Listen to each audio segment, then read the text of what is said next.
Hello' everyone, আসসালামু আলাইকুম। আপোনালোক সকলোৱে ভালে আছে নে? আশা কৰোঁ সকলোৱে ভালে আছে। মোৰ নতুন এটা ভিডিঅ'লৈ আপোনালোক সকলোকে ৱেলকাম কৰিছোঁ। আমি চবে সৰুকৈ খানা এটা খাব ওলাইছোঁ। এইফালে আটা মঠি আছে, এইফালে মই আলু কাটি আছোঁ।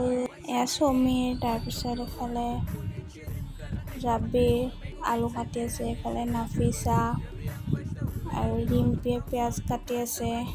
তাৰপিছত ৰিম্পীয়ে আলু ভাজিলে। তাৰপিছত আৰু এজনী ছোৱালী আছে, বা হয়, তাই আলু পুৰি দিছে। তাৰপিছত মই পুৰিলোঁ দুখনমান। তাৰপিছত ৰিম্পীয়ে চৌকাত পুৰি আছে এইফালে, আৰু এইফালে খায়ো আছে তাই। এইফালে কণীৰ তৰকাৰী, আলুৰ লগতে আলু ভাজি আৰু কণী ভজা হৈছিল, দেখুওৱা নহ'ল। এইফালে আকৌ মই পুৰিলোঁ কি ধুনীয়াকৈ, চাওকচোন। আৰু এয়া এতিয়া খাব ওলাইছোঁ আমি। আশা কৰোঁ ভিডিঅ'টো আপোনালোক সকলোৱে ভাল পালে। যদি ভাল পাইছে, like, comment, share and subscribe কৰিব আৰু বহুত বেছি মৰম দিব। ভিডিঅ'টো চাই যদি ভাল লাগিল আপোনালোকে কমেণ্ট কৰিব। আৰু এয়া চবে খাই আছে। এইফালে মই আছোঁ ৰ'ব, এয়া মই। আজিলৈ টাটা, বাই বাই। নতুন ভিডিঅ'লৈ আকৌ আহি আছোঁ।